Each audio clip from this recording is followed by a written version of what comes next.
اعظم النکاح برکتن ایسرہ مؤونتن، سب سے برکت والا نکاح وہ ہے جس میں سب سے کم خرچ ہو، سب سے برکت والا نکاح وہ ہے جس میں سب سے زیادہ سب سے کم خرچ ہو۔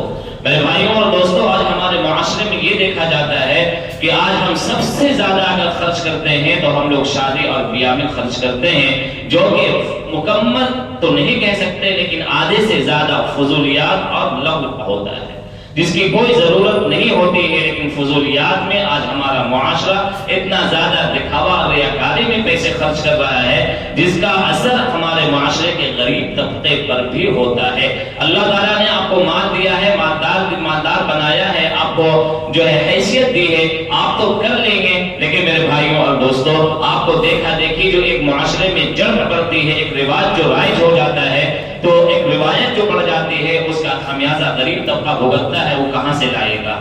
اللہ کے رسول صلی اللہ علیہ وسلم کے زمانے میں بھی سادگی سے صحابہ کرام کا نکاح ہوتا تھا۔ پیارے آقا صلی اللہ علیہ وسلم نے سادگی کے ساتھ نکاح کرایا، اور نکاح کے ذریعے سے جو برکت اصل میں شروع ہوتی ہے، وہ برکت اسی وقت حاصل ہوگی جب ہم سادگی کا مظاہرہ کریں گے اور سنت کا مظاہرہ کریں گے۔ میں آپ کے سامنے کچھ واقعات بتاؤں گا، کچھ حدیث پڑھوں گا کہ اللہ کے رسول صلی اللہ علیہ وسلم یا شریعت کا مزاج کتنا سادہ تھا، اور شریعت کتنی سادگی کا چاہتی ہے، اسلام کتنی سادگی چاہتا ہے، اور اسلام کسی پر بوجھ ڈالنا نہیں چاہتا ہے۔ میرے بھائیوں اور دوستوں، آج ہمارے یہاں شادی سے پہلے اتنے رسوم و رواج ہے کہ ان رسوم و رواج کو بھی ادا کرنے میں اور اس کو کرنے میں جو ہے ہزاروں اور لاکھوں روپے کے خرچ ہوتے ہیں۔ شادی کے وقت میں، شادی سے پہلے، شادی کے بعد لاکھوں روپے خرچ ہوتے ہیں۔ آج ہمارے معاشرے میں یہ دیکھا جاتا ہے کہ ایک بچہ جب جوان ہو جاتا ہے، پڑھائی کی عمر تک پہنچتا ہے، جب اسے پڑھنے کی ضرورت ہوتی ہے، اعلیٰ ڈگری کی ضرورت ہوتی ہے، تعلیم ایجوکیشن کی ضرورت ہوتی ہے، تو باپ اسے ایجوکیشن نہیں دلاتا ہے اس بنا پر کہ اس کے پاس پیسے نہیں ہیں، اتنے پیسے نہیں ہیں کہ اپنے بچے کو اعلیٰ تعلیم دلا سکے۔ اپنے بچے کی ایجوکیشن اور تعلیم کے پیچھے وہ 4 لاکھ روپیہ 5 لاکھ روپیہ خرچ کرنے کے لیے تیار نہیں ہے، لیکن میرے بھائی اور دوستو، وہی اسی بچے کی جب شادی ہوتی ہے، اس کی شادی میں وہی باپ 10 سے 12 سے 15 لاکھ روپیہ خرچ کرتا ہے۔ کیا یہ پیسے 10-12 لاکھ روپیہ اس کی تعلیم میں خرچ نہیں کیا جا سکتا تھا؟ کیا اگر بچے کے پیچھے تعلیم میں اگر خرچ کر دیتے، آج شادی میں خرچ کرنے سے زیادہ بہتر ہوتا؟ اس لیے کہ جب بچہ ایجوکیٹڈ اور تعلیم یافتہ بنتا ہے تو معاشرے کو اور اپنے خاندان کو لے کر چلنے والا ہوتا ہے، اس کے اندر تہذیب آتی ہے، ڈسپلن آتی ہے، سلیقہ مندی آتی ہے، بڑے چھوٹے کا ادب احترام آتا ہے۔ لیکن ہمارے یہاں ہوتا کیا ہے، بچہ جب 10 کر لیا، +1+2 کر لیا، تو باپ یہ کہتا ہے کہ اب ہمارے پاس تمہیں پڑھانے کے لیے پیسے نہیں ہیں، جا تو کہیں پاسپورٹ بنا کر اور کوئی 3-4 مہینے کا کوئی جو ہے ٹیکنیکل حاصل کر کے تم باہر چلے جاؤ کمانے کے لیے، اور اس بچے کو 20-40-50 ہزار روپیہ کی نوکری میں باہر بھیج دیا جاتا ہے، لیکن ایک باپ 5 لاکھ روپیہ خرچ کرنے کے لیے تیار نہیں ہوتا ہے۔ وہی بچہ جب وہاں سے کما کر گھر آتا ہے اور شادی کی باری آتی ہے، وہی باپ خوشی خوشی 10 سے 15 لاکھ روپیہ اس بچے کی شادی کے پیچھے خرچ کرتا ہے۔ میرے بھائیوں اور دوستو، ہماری عقل کہاں جا رہی ہے، ہماری سمجھ کہاں جا رہی ہے، ہماری سوچ کدھر جا رہی ہے؟ اپنے بچوں اپنی بچیوں کی شادی کے لیے سادگی کا اہتمام کیجیے۔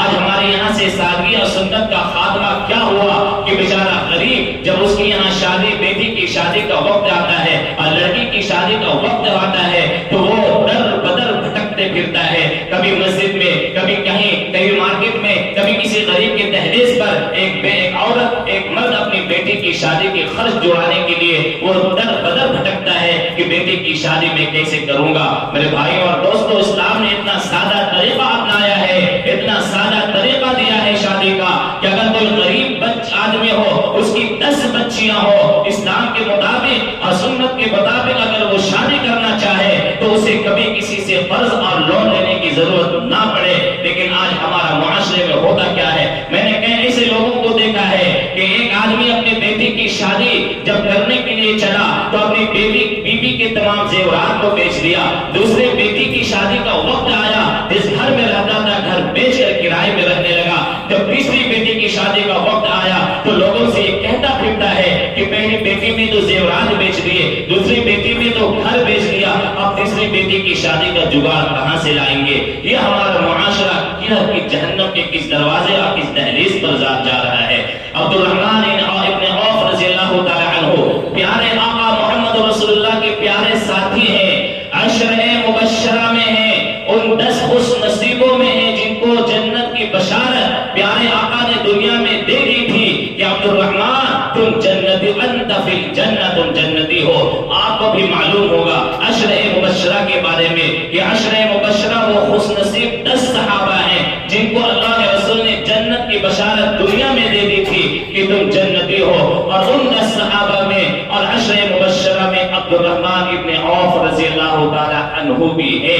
ایک مالدار صحابی ہے مدینے میں، عبد الرحمن بن عوف رضی اللہ تعالی عنہ، اللہ کے رسول کے چہیتے صحابی، مالدار صحابی، عشرہ مبشرہ کے صحابی، مہاجر صحابی، مدینے میں رہ رہے ہیں، شادی ہو جاتی ہے، پیارے آقا کو خبر نہیں ہوتی ہے۔ ایک مرتبہ اللہ کے رسول کی مجلس میں شادی کے بعد آتے ہیں، پیارے آقا نے ان کے کپڑے پر خوشبو کے داغ دیکھے، اللہ کے رسول نے فرمایا عبد الرحمن تمہارے کپڑے پر یہ داغ کیسے ہیں؟ عبد الرحمن بن عوف رضی اللہ تعالی عنہ نے کہا کہ اللہ کے رسول میں نے شادی کر لی۔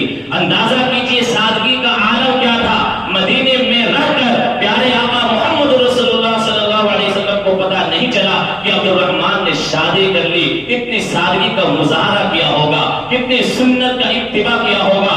اللہ کے رسول صلی اللہ علیہ وسلم ناراض نہیں ہوئے کہ عبد الرحمن تم میرے ساتھی ہو، تم میرے پاس آنا جانا کرتے ہو، میں نے تمہیں جنت کی بشارت دی ہے، تمہارے ہمارے مجلس میں آتے ہو، تم نے مجھے دعوت نہیں دی، تم نے مجھے بتایا نہیں۔ اللہ کے رسول ناراض نہیں ہوئے، خوشی کا اظہار کیا، مبارکبادی پیش کی اور فرمایا اولم ابا عبد الرحمن ولو بشادی، اے عبد الرحمن ولیمہ کرو چاہے تمہیں ایک بکری ذبح کرنے کی ضرورت پیش آ جائے۔ میرے بھائیوں اور دوستو، یہ سادگی کا عالم تھا۔ حضرت جابر رضی اللہ تعالی عنہ پیارے آقا محمد رسول اللہ کے پیارے صحابی ہیں، اللہ کے رسول صلی اللہ علیہ وسلم کی خدمت میں حاضر ہوتے ہیں اور فرماتے ہیں اللہ کے رسول میں نے شادی کر لی۔ اب اللہ کے رسول کو پتہ نہیں ہے۔ اللہ کے رسول نے فرمایا کہ تم نے شادی کس سے کی ہے، کنواری لڑکی سے یا بیوہ یا مطلقہ لڑکی سے؟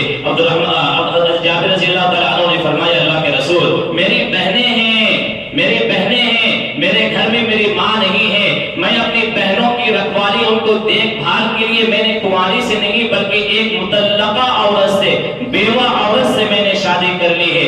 اللہ کے رسول نے برکت کی دعا دی اور خوشی کا اظہار فرمایا۔ سادگی کا یہ عالم تھا شادی میں، کوئی خرچہ نہیں، کوئی ناراضگی نہیں، کوئی رسم و رواج نہیں، کوئی لین دین نہیں، لیکن ہمارے یہاں شادی سے پہلے اتنے خرچ ہو جاتے ہیں میرے بھائیوں اور دوستوں کہ ایک غریب آدمی بیچارہ وہ پناہ مانگتا ہے کہ آئندہ مجھے کوئی بیٹی اللہ مت عطا فرمانا۔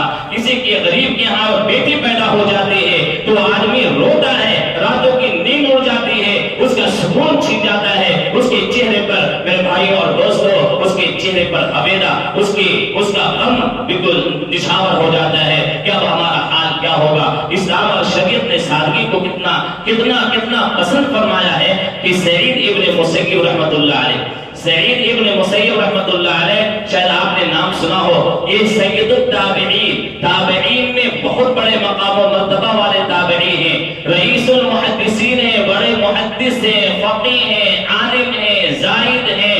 اللہ رب العزت نے مقام و مرتبہ عطا فرمایا تھا۔ ان کی بیٹی تھی فاطمہ نام تھا، اور عبد الملک بن مروان جو اموی خلیفہ تھا، عبد الملک بن مروان، اس عبد الملک بن مروان بادشاہ نے، وقت کے وزیر اعظم نے اپنے بیٹے ولید بن عبد الملک کی شادی اور نکاح کا پیغام سعید ابن مسیب رحمۃ اللہ علیہ کی بیٹی سے بھیجا تھا کہ سعید ابن مسیب میں اپنے بیٹے جو ولی عہد ہے میں اس کا نکاح آپ کی بیٹی فاطمہ سے کرنا چاہتا ہوں۔ سعید ابن مسیب رحمۃ اللہ علیہ نے کہتے ہوئے انکار کر دیا تھا کہ میں اپنی بیٹی کے لیے ایک عالم، ایک فاضل، ایک نیک، ایک زاہد، ایک صالح، ایک متقی، ایک پرہیزگار لڑکے سے میں اپنی بیٹی کی نکاح کروں گا۔ اس بنا پر، انکار کی بنا پر عبد الملک بن مروان نے سعید ابن مسیب رحمۃ اللہ علیہ کو 100 کوڑے لگوائے تھے اور سردی کے زمانے میں ان کے جسم پر ٹھنڈے پانی اور ڈلوایا تھا میرے بھائیوں اور دوستوں، لیکن انہوں نے کبھی بھی عبد الملک بن مروان کے پیغام کو کبھی قبول نہیں کیا۔ ان کا حلقہ درس لگتا تھا، بڑے بڑے دور دراز سے طلبہ پڑھنے کے لیے آتے تھے. تو ایک طالب علم تھا عبد الرحمن بن ابو عوادہ شاید نام ہے. وہ طالب علم کئی دن غائب رہا, 3 دن غائب رہا. اور سعید ابن مسیب رحمۃ اللہ علیہ نے جب دیکھا کہ چوتھے دن وہ طالب علم ان کے درس میں شریک ہوا ہے, تو سعید ابن مسیب رحمۃ اللہ علیہ نے پوچھا کہ آخر 3 دن تم کہاں چلے گئے تھے, 3 دن تم ہمارے درس میں کیوں نہیں شریک ہوئے؟ اس طالب علم نے کہا, حضرت چونکہ میری بیوی کا انتقال ہو گیا تھا, میں غمزدہ تھا, میں 3 دن تک عیادت کرنے والوں کے لیے میں گھر میں استقبال کرتا تھا. چوتھے دن میں نے یہ سوچا کہ میرے درس کا حرج اور نقصان ہو جائے گا, اس لیے میں آپ کے درس میں شریک ہوا. بڑے چہیتے تھے, بڑے اچھے ہونہار طالب علم تھے, بڑے متقی پرہیزگار تھے. سعید ابن مسیب رحمۃ اللہ علیہ نے کہا کہ بیٹا کیا تمہارا آئندہ نکاح کرنے کا ارادہ ہے؟ اس طالب علم نے کہا کہ استاد جی, مدینے میں مجھ سے زیادہ غریب کوئی نہیں ہے, اور مجھے اپنی بیٹی کون دے گا, میں کس سے نکاح کروں گا؟ سعید ابن مسیب رحمۃ اللہ علیہ نے فرمایا کہ بیٹا تو راضی ہو جا, میں اپنی بیٹی فاطمہ کا نکاح میں تم سے کر رہا ہوں. وہ اس بچے کا حواس باختہ ہو گئے کہ بات اور ماجرا کیا ہے. سعید ابن مسیب رحمۃ اللہ علیہ نے مسجد کے اندر اس بچے کا نکاح پڑھوایا, اور شام کے وقت میں اس طالب علم کے گھر میں اپنی بیٹی کو جا کر اس کے گھر میں پہنچایا. یہ میرے بھائیوں اور دوستوں سادگی کا عالم تھا. حضرت عمر رضی اللہ تعالیٰ عنہ مدینے میں گشت کر رہے ہیں اور ایک مکان کے پاس سے گزر رہے ہیں, اور وہاں سے بیٹی اور ماں کا مکالمہ چل رہا ہے. ماں اور بیٹی بات کر رہی ہے. ماں بولتی ہے کہ بیٹی دودھ میں پانی ملا دے. بیٹی بولتی ہے کہ ماں, امیر المومنین نے دودھ میں پانی ملانے سے منع فرمایا ہے. ماں بولتی ہے کہ بیٹی اس رات کی تاریکی میں امیر المومنین کہاں ہے جو دیکھ رہے ہو؟ بیٹی بولتی ہے کہ اماں اگر امیر المومنین نہیں دیکھ رہے ہیں تو امیر المومنین کا اللہ تو دیکھ رہا ہے. حضرت عمر رضی اللہ تعالیٰ عنہ اس مکان کے قریب میں کھڑے ہو کر باتیں سن رہے تھے, اور جب بات ان کی ختم ہو گئی اس گھر میں نشان لگا دیے اور اپنے گھر گئے. صبح میں اپنے بچوں کو جمع کیا اور کہا بیٹا آؤ, میں تمہارا نکاح ایک متقی پرہیزگار اللہ سے خوف کھانے والے بابرکت لڑکی سے کروں گا. اور اپنے بیٹے عاصم کو لے کر آئے اور اس لڑکی سے رضامندی کے بعد اس لڑکی سے نکاح کر دیا. میرے بھائی اور دوستوں سادگی کا عالم دیکھیے. کون ہے حضرت عمر رضی اللہ تعالیٰ عنہ؟ وقت کے وزیر اعظم امیر المومنین ہیں. 22 لاکھ مربع میل پر حضرت عمر کی حکومت ہے. ایران اور توران اور کسرا کے بادشاہوں کے نام سے کام جاتے ہیں, ان کے نام سے تھرا جاتے ہیں, لیکن ایک غریب کے گھر میں اپنے بیٹے کا نکاح کرتے ہیں. اس کی برکت یہ ہوتی ہے کہ اس بچی سے جو بیٹی پیدا ہوتی ہے اور اس بیٹی سے جو بیٹا پیدا ہوتا ہے اس کا نام عمر بن عبد العزیز ہوتا ہے. وہی لڑکی جو ماں کو کہہ رہی تھی کہ اماں امیر المومنین نہیں دیکھ رہے ہیں لیکن اس کا رب تو دیکھ رہا ہے, اسی ماں وہی لڑکی عمر بن عبد العزیز رحمۃ اللہ علیہ کی نانی بنتی ہے. میرے بھائی اور دوستو سادگی میں برکت دیکھیے, سادگی میں رحمت دیکھیے, سادگی میں اللہ کے کس طریقے سے تقویٰ پرہیزگار ایک نسل پیدا فرماتا ہے وہ دیکھیے. اللہ تعالی ہم لوگوں کو بھی توفیق عطا فرمائے. میرے بھائیوں اور دوستو آج شادی میں ہم لوگ جو فضولیات خرچ کر رہے ہیں اس کو ختم کیجئے. ہم لوگ غریبوں کا صدقہ دیتے ہیں, ہم لوگ رمضان میں زکات نکالتے ہیں, ہم لوگ صدقہ خیرات کرتے ہیں اور غریبوں کو دیتے ہیں. یہ تو ظاہری اعتبار سے صدقہ خیرات ہے, غریبوں پر صدقہ اور احسان کرنے کا, لیکن امیر لوگ غریبوں پر ایک صدقہ اور دے سکتے ہیں. وہ صدقہ یہ ہے کہ اپنی سوسائٹی اور معاشرے میں ایسا رواج نہ ڈال دیں جس سے ایک غریب بوجھ تلے تک دب جائے. ایسا رواج ڈالیں کہ ایک غریب بھی سر فخر سے اونچا کر زندگی گزار سکے. آج امیروں کی یہاں شادیاں دیکھ کر غریب کی بچیاں سکتی ہیں کہ اگر میرا باپ مالدار ہوتا تو آج بھی میری شادی شان و شوکت سے ہوتی. لیکن میرے بھائیوں اور دوستوں اسی کا ناجائز فائدہ اٹھا کر آج غریب کی لڑکیوں کا استحصال کیا جاتا ہے. آج غریب کی لڑکیوں کو طلاق دی جاتی ہے, آج غریب کی لڑکیوں کو تانا دیا جاتا ہے, آج غریب کی لڑکیوں کو گھر میں خادمہ نوکر بنا کر رکھا جاتا ہے کہ تمہارے باپ نے ہمیں جہیز میں کچھ نہیں دیا ہے. میرے بھائیوں اور دوستوں احسان ہے غریبوں پر, صدقہ ہے غریبوں پر امیروں کی طرف سے. یا ایسا رسم و رواج کو ختم کرے جو رسم و رواج ایک غریب کے چہرے سے مسکراہٹ کو چھین دے. میرے نبی پیارے آقا محمد رسول اللہ صلی اللہ علیہ وسلم پورے مکے میں وہ ماحول بنایا تھا کہ عبد الرحمن بن عوف بھی عزت کے ساتھ زندگی گزارتے تھے اور ایک غریب مسلمان بھی عزت کے ساتھ زندگی گزارتا تھا. حضرت عثمان غنی بھی عزت کے ساتھ زندگی گزارتے تھے اور ایک غریب مہاجر بھی عزت کے ساتھ زندگی گزارتا تھا. بلال حبشی جو حبشہ کے غلام تھے وہ حضرت عثمان رضی اللہ تعالیٰ عنہ کے برابر شانہ سے شانہ ملا کر زندگی گزارتے تھے.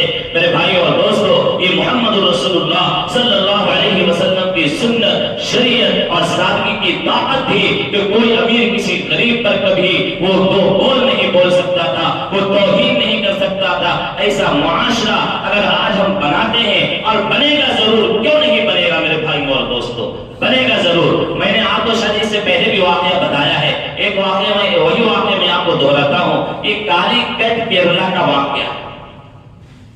آپ بولتے ہوں گے، سوچتے ہوں گے، ارے کیا صحابہ کرام کا دور، تابعین کا دور، یہ 1200 1300 1400 سال پہلے کا دور ہے.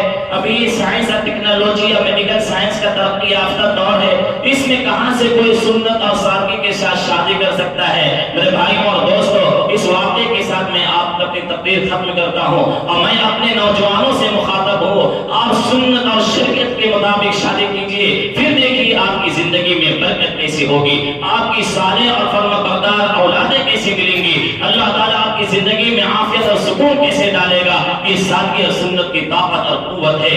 کالی کٹ کا واقعہ ہے. کالی کٹ میں ایک مسجد میں تبلیغ کے لوگ ملاقات کے لیے اور گشت کے لیے صبح صبح جا رہے تھے. کچھ ساتھی ملاقات کے لیے گئے، ایک گھر میں گئے ملاقات کے لیے.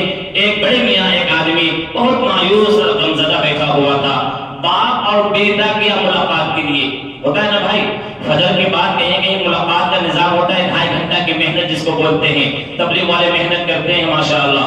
2.5 گھنٹے کی محنت میں باپ اور بیٹا ملاقات کے لیے گئے. ایک گھر میں ایک بیچارہ آدمی غمزدہ اور غمگین بیٹھا ہوا تھا.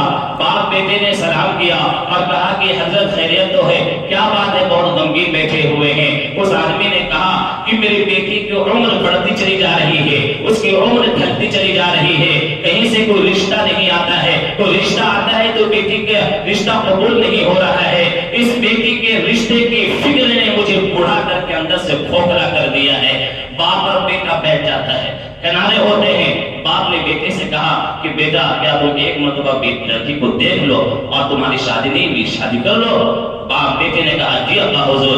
باپ بیٹے نے کہا اس آدمی سے کہ آپ گھر سے ایک گلاس پانی منگائیے، اپنی بیٹی کو بھیجیے پانی لے کر. وہ لڑکی پانی لے کر آئی. بیٹے نے دیکھا، باپ بیٹے نے مشورہ کیا اور کہا کہ نکاح کر لینا ہے. امام کو بلایا گیا اسی وقت میں، مسجد کے امام کو اسی کے گھر میں. میرے بھائیوں اور دوستوں، ابھی کا واقعہ ہے کچھ سال پہلوں کا، یہ 1200 1400 سال پہلے کا واقعہ نہیں ہے. 4-5 آدمی مل کر لڑکی کے گھر میں نکاح کرتے ہیں. باپ حیران ہو جاتا ہے، ابھی میں نے کچھ تیاری نہیں کی ہے، میں نے کسی کو دعوت نہیں دی ہے، میں نے کسی کو اطلاع نہیں کیا ہے، میں نے کسی کو بتایا نہیں ہے. باپ اور بیٹے نے کہا کہ میرا بیٹا راضی ہے. باپ نے کہا کہ میں راضی ہوں، لڑکی کا نکاح ابھی ہوگا اور ابھی جو لڑکی کپڑا پہنی ہوئی ہے اسی کپڑے میں لڑکی میرے ساتھ گھر جائے گی، ساتھ میں کوئی رسم رواج نہیں ہوگا. میرے بھائی اور دوست، یہ واقعہ پیش آیا اور اس لڑکے کے بدن سے جو بچہ پیدا ہوا، ایک بیٹا حافظ اور ایک بیٹا عالم بنا. اللہ رب العزت اس طریقے سے برکت عطا فرماتا ہے. ابھی بھی نوجوان کر سکتے ہیں، ابھی بھی لوگ سنت کے مطابق شادی کر سکتے ہیں، رسم و رواج کو چھوڑ سکتے ہیں. اگر سنت کے مطابق شادیاں ہونے لگے تو میرے بھائیوں اور دوستوں، آج غریب یا فقیر یا مسکین کوئی بھی بیٹی کی پیدائش پر غمگین اور غمزدہ نہیں ہو سکتا ہے، بلکہ اسے خوشی ہوگی کہ میرے یہاں بیٹی پیدا ہوئی ہے جو بغیر کسی خرچ کے دوسرے کے یہاں دلہن بن کر جائے گی. میرے بھائیوں اور دوستوں، یہ سنت اور شریعت ہے. ہم لوگ جو خرچ کرتے ہیں، ہم لوگ جو صدقہ کرتے ہیں، ہم لوگ جو خیرات کرتے ہیں، ہم لوگ جو زکات دیتے ہیں، یہ تو بہت چھوٹی سی صدقہ خیرات اور زکات ہے. سب سے بڑا صدقہ خیرات زکات یہ ہے کہ اپنے معاشرے کو ایسا پاکیزہ معاشرہ بنائے جو سنت اور سادگی کا وہ تابناک کا چاند نورما ہو اور غریب بیچارہ مسکرا کر زندگی گزار سکے. اللہ تعالی ہم لوگوں کو اس پر عمل کرنے کی توفیق عطا فرمائے، دین اور شریعت کی مکمل اتباع کرنے کی توفیق عطا فرمائے. وآخر دعوانا